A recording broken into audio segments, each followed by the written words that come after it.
18th pick in the NFL draft.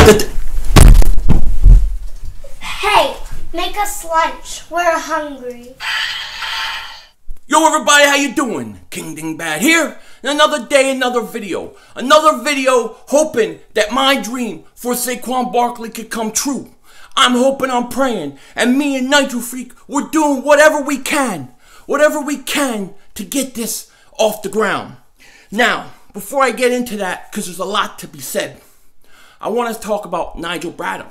Nigel Bradham, okay, is probably not coming back to the Eagles. He's probably not coming back. The Eagles are expecting to lose him. That was the report today. Now, if you lose Nigel Bradham, you're losing one of your key guys on defense. Okay? This was supposed to be one of our top priorities to bring back. But the Eagles, they got cap problems. They're over the cap right now. They're going to have to make moves and get rid of more guys, okay, to get to the cap number they need to be at. So how do you get better? How do you get better if you're losing people to free agency? How are you going to do it? I don't know. But I can tell you this. Winning a Super Bowl is hard. Repeating is even harder. And when you don't have money and you don't know what to do, sometimes you have to take a shot. You have to think outside the box. You have to do something maybe that nobody expects or nobody even thinks possible. And that's basically what Nigel Freak the other day was talking about. When he suggested that trade, it wasn't like this is definitely going to get done, this would happen, and this is the way it is. It was an idea, some names out there, a package out there. And you know what? The point is, the Eagles need to do everything they can to draft Saquon Barkley. That's what he's trying to say. They got to make every effort possible, and I agree. Now, many don't. That's fine. I mean, there's a lot of video makers out there making videos on this. It's very fun. It's fine with me. It's very cool. Some even get angry about it. Some call you names. That's okay. It is what it is. Okay? But the truth of the matter is, okay, the truth of the matter is this. The Eagles are cash strapped, and I want them to repeat. If they added Saquon Barkley, they would add one of the best running backs I've seen in a long time. In a long time. And some of you will say, well, you're just looking at his combine. If you know me, and you've watched my videos, you know I've done videos on Barkley. 3 or 4 of them on him. I love the kid. He's my favorite player in college, and I think the Eagles need to take a shot. We can't just say, it's hard to go from 32-1, therefore we shouldn't try. Let's not try because it can't happen. No, you try your best, and if it didn't happen, you took your shot. You took your shot. Now, I hear things like, I don't know, 3 number ones. It would take at least 3 number ones, maybe more. How do you get that? Well, let's look at this. Today, Peter King, Monday Morning Quarterback, he said that the Eagles look at Nick Foles as better than Sam Bradford, and they got a 1-4 for Bradford. Therefore, Nick Foles is worth more than that. Now, I say he's worth 2 number ones, and I stand by that. But to go from 1-4 to 2 ones is a little bit of a jump, but it's not as far away as many people probably thought. Now, if the Eagles view him like that, okay, and they wait and let free agency play out a little bit, where all these quarterbacks get taken and picked up, then Foles will become worth even more, okay? So, Foles potentially, in my opinion, could be worth, if the Eagles play it right, 2 number ones. Now, there's 2 number ones. Then you get your 32nd pick overall. Now you're talking about 3 number ones. Here we go, Cleveland. Here's your 3 number 1 picks. That's it.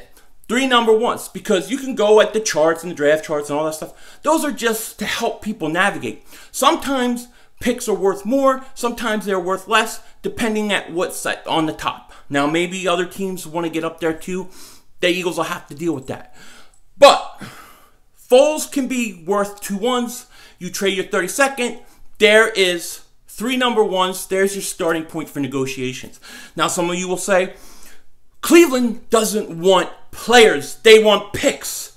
They want picks because they have how many thousands picks over the last few years. All they've done is acquire picks. And where did it get them last year? 0-16. Now, I don't agree that they want picks. I think that the fans, the city, is probably getting sick and tired of them stinking every year with all their picks and losing. And then when quarterbacks and people come along, they blow it. I don't think anybody trusts Cleveland to draft the right guys. Hugh Jackson, he went 0-16. You think he wants to draft a quarterback, have that quarterback lose all year, he loses his job, then another coach comes in and says, thank you, Hugh Jackson. Thank you for being there while the rookie quarterback lost all year. Now I'm going to go win with him. You think Hugh Jackson wants that? No. There's pressure for Cleveland to turn it around. There's pressure for them to get the fan base excited. A Super Bowl MVP would do that. He could come in. You know he can win a Super Bowl. You know he can go mano-a-mano with Tom Brady. Why would you think that he's going to come and stink? No. Foles is a safer pick. Foles gets that franchise off the ground. Okay? Jay Ajayi, last year is the deal. So what? How much cap space does Cleveland have? Maybe they want Jay Ajayi and Foles, and they look at him as a long-term answer. Why not? I mean, this idea that they're scared, they don't want to sign guys, that they just want draft picks, to me is crazy because that's what's gotten them in trouble. They've gotten a bunch of picks. What do they got? How many first rounds do they have? Like 3? Maybe more? They got a bunch of seconds. They got picks out their butt. It don't help them. They still lose. They need some players that can immediately help them win. That's why Nick Foles is an option. I believe he's an option. But the Eagles have to make his value peak right at the right time. Now, am I saying this is going to happen? No. Do I think it's going to happen? I don't know. Probably not. I don't know. But I believe it can if the Eagles go all out. I believe it can happen. So if I believe it can happen, I'm going to fight for it. And you know what? I'm going to fight, and I'm going to back up Nitro on this because I agree with him. You got to get Barkley. Barkley changes everything. Barkley makes this team dynamic. They will win every year. They'll be in title games, in the playoffs. They'll be in it every year for 10 years with Barkley and Wentz. That combination would be unstoppable. I really believe that. And that's a way you can do it without having to get better in other positions when you don't have money. So I think it's quite smart. And when I say smart, I mean trying and attempting. All you could do is try. Now, there's a lot of video makers out there making videos on it. It's pretty much everybody disagrees with me and Nitro. That's fine. I know there's some Eagle fans out there that watch that do agree with us. And look, we're going to keep fighting for it. We're going to keep fighting for it. You know? But those that disagree, hey, you're allowed to disagree. Now, yesterday I listened to Nitro Freak's response to Joey Shakes, who did a video on the trade and his thoughts. And he quite honestly, Joey Shakes, I love him, but he seemed very pissed off about it. He seemed to be frustrated by it. And, you know, I also heard him on Eagle Speed's channel the same night, and he was very pissed off about the trade. The things he was saying, he was mad. Okay? He was mad. And then Nitro Freak, he responded, and that's what happens. When you call somebody out, you can expect that they may respond. And I thought Nitro Freak responded and said his point. Joey Shakes then said that he wasn't trying to take shots at Nitro Freak or anybody or me. He was just trying to debate, which is perfectly fine. We all can debate. We all can have our opinion. There's nothing wrong with disagreeing. Disagreeing and talking it out is good. That's good stuff. Nitro had an opinion he made. People didn't like him.